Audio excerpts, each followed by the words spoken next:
தனுசு ராசி அன்பர்களே வணக்கம். இன்னைக்கு உங்களுக்கு 6ஆம் வீட்ல சூரியன் அமர்ந்திருக்கிறதுனால உங்களோட எதிர்ப்புகள் எல்லாமே குறைந்து எந்த போட்டியிலயும் உங்களுக்கு வெற்றியே கிடைக்கும்.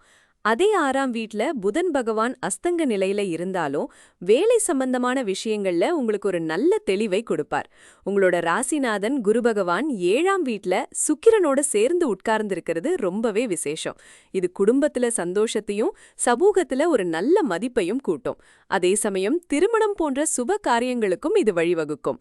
3ஆம் வீட்ல ராகுவோட சஞ்சாரம் உங்களோட துணிச்சலை அதிகப்படுத்தும்.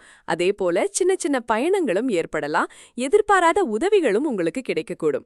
ஆனா இன்னைக்கு உங்களுக்கு சந்திராஷ்டமம் என்பதால் சந்திரன் 8ஆம் வீட்ல இருக்கிறார். இதனால கொஞ்சம் மன உளைச்சல், தேவையற்ற அலைச்சல், உடல் நலன்ல சின்ன சின்ன சங்கடங்கள் வர வாய்ப்பிருக்கு. கொஞ்சம் கவனமா இருங்க. 5ஆம் வீட்ல செவ்வாய் இருக்கிறதுனால பிள்ளைகள் விஷயத்துல கவனம் தேவை. இல்லைனா முதலீடுகள்ல கொஞ்சம் எச்சரிக்கையா இருக்கிறது ரொம்பவே நல்லது. 4ஆம் வீட்ல சனியோட இருப்பு வீட்ல ஒருவித அசாந்தியையும் தாயாரோட உடல் நலன்ல கவனத்தையும் கேட்கும். 9ஆம் வீட்ல கேதுவோட சஞ்சாரம் ஆன்மீக எண்ணங்களை அதிகப்படுத்தும். ஆனா தந்தையோட உறவுல சின்ன கருத்து வேறுபாடுகள் வரலாம். வியாழக்கிழமை அன்னைக்கு பஞ்சமி திதியில இந்த சந்திராஷ்டமம் வர்றதுனால பொறுமையோட செயல்படுவது ரொம்ப முக்கியம். மதியம் 1:41 முதல் 3:17 வரை ராகு காலம் இருக்கிறதுனால இந்த நேரத்துல புது முயற்சிகளை தவிர்ப்பது நல்லது.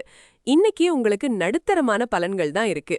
மன அமைதிக்கு சிவபெருமானை வணங்கி தியானம் செய்வது ரொம்ப நல்லது. முடிந்தால் பசுக்களுக்கு அகத்திக்கீரை கொடுக்கலாம். ஓம் நம சிவாய அப்படிங்கிற மந்திரத்தை உச்சரிப்பது உங்களுக்கு நல்ல பலன்களை கொடுக்கும். நாளைக்கு வேறொரு ராசிக்கான பலன்களோடு சந்திக்கிறேன்.